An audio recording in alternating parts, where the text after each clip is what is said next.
Di hari kiamat, seorang yang punya masalah nanti akan ditanya 3 hal, sumber informasinya.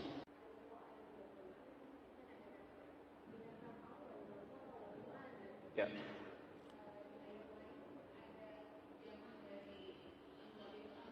Al-afidah.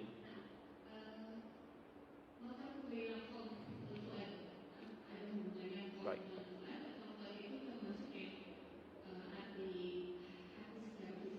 Baik.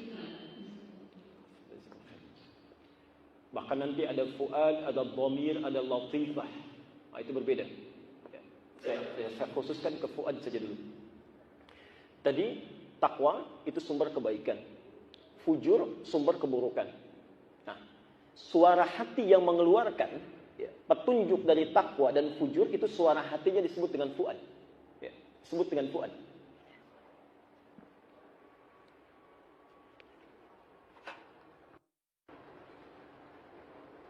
Sautul qalbi alladhi yatahakkum ala syai'. Ya. Suara hati yang memberikan hukum atau tindakan pada satu persoalan, respon pada satu sikap. Jadi ini ada qalbu, ya. Sini ada nafas, ini ada takwa, di sini ada fujur, nafsu. Perhatikan. Misal, seseorang melihat kebaikan, orang pergi ke masjid, direspon oleh mata kan, tembuskan ke akal, ditembuskan ke sini, ya. Masuknya ke takwa. Saat masuk ke takwa, kan dibalikan ke sini, ke akal supaya direspon kan, supaya direspon. Nah, suara hati yang memerintahkan, suara qalbu yang memerintahkan respon itu suaranya disebut dengan fuad. Ya. Jadi dia bisa memerintahkan kebaikan, bisa juga memerintahkan keburukan. Kalau fujur yang ditujunya, ya. Dikala yang dilihat yang jelek-jelek masuknya ke fujur. Fujur memerintahkan, mata melotot, tangan pukul. Nah, itu yang mengeluarkan bahasa hatinya ini fuad. Namanya fuad. Ya, jamaknya afidah. Karena itu, di hari kiamat, seorang yang punya masalah nanti akan ditanya 3 hal, sumber informasinya. Pertama, pendengarannya. Karena yang pertama diciptakan oleh Allah, saat seseorang mulai ditiupkan rohnya, itu pendengaran, bukan penglihatan.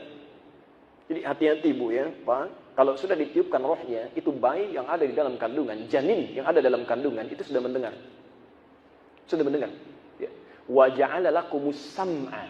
Sam'a. Hati-hati. Dia sudah dengar. Ya.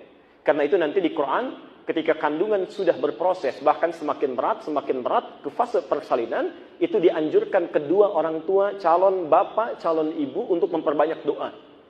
Bahkan doanya diatur di Quran. Ada di Quran surah 7 ayat 189. Ya. Al-A'raf 189. Pelan-pelan. Di pendengaran sumber ilmu. Ya. Antum diperdengarkan azan. Allahu Akbar, Allahu Akbar. Itu nanti direspon atau tidak tuh? Ya.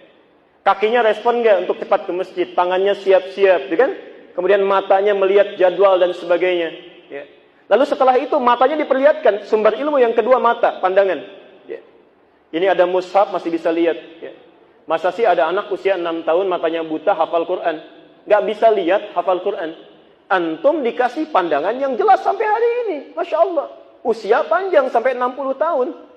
Masa sekian ayat Quran belum bisa dibaca sama sekali? Allah akan tanya itu, dikemanakan matanya. Yang terakhir, ini yang paling penting. Fuad pun akan ditanya sumber hati. Ya.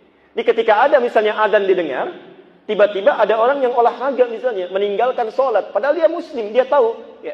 Maka nanti oleh Allah fuadnya ditanya, hei, apa kamu tidak membisikkan pada pemilikmu untuk cepat merespon pergi ke masjid? Fuadnya ditanya. Karena itu turun ayat di Quran, 3 sumber ilmu ini, baik mata, pendengaran, penglihatan, pendengaran, ataupun fuad yang membisikkan itu akan ditanya oleh Allah. Ya.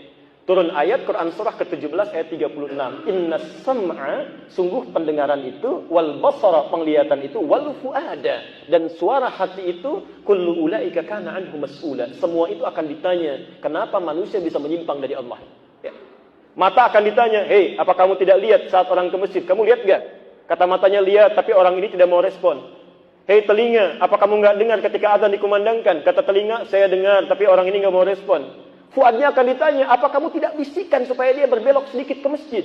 Kata fuadnya, saya katakan, tapi orang ini tidak mau respon. Maka orang itu ketika ingkar pada ayat Allah, maka akan ditarik ubun-ubunnya. Quran surah ke-4 ayat ke-56, An-Nisa. Ditarik orang ini ubun-ubunnya. Itu siksa paling ringan di neraka. Paling ringan. Innal ladzina kafaru bi ayatina sawfa nuslihim nara. Sungguh orang yang mengingkari ayat-ayat kami, itu akan ditarik ubun-ubunnya ke neraka. Ini nariknya. Terus dimasukkannya, ini ilustrasi saja ya, wallahu alam, kita tidak ingin masuk ke situ ya. Perhatikan. Setelah ditarik ubun-ubunnya itu dicelupkan ke neraka. Cara nyelupnya gini, pernah bikin teh celup? Kalau teh celup kan dimasukkan, naikkan kan? Masukkan, naikkan. Itu begitu. Kullama nadijat juluduhum. Saat ditarik, dicelupkan ubun-ubunnya, dimasukkan begini. Itu hancur seluruh dirinya. Kulitnya hancur, segalanya hancur. Tapi tidak dibiarkan hancur seketika. Diangkat lagi begini, badalnahum juludan ghairaha. Ya, begitu diangkat sembuh lagi. Dicelupkan, hancur. Angkat, sembuh lagi. Celupkan, hancur. Angkat, sembuh lagi. Allah. Satu harinya berapa lama di dunia? Satu hari akhirat berapa lama di dunia? Tahu dari mana? As-Sajdah ya, ayat yang kelima itu.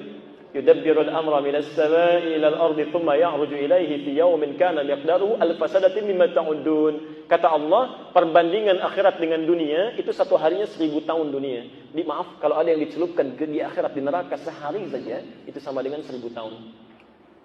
Satu detiknya 48 hari. Jadi kalau ada yang dicelupkan satu detik saja di situ, itu sama dengan sakitnya 48 hari selama di dunia. Itu yang paling ringan. Yang paling ringan. Allahu a'lam bishawab.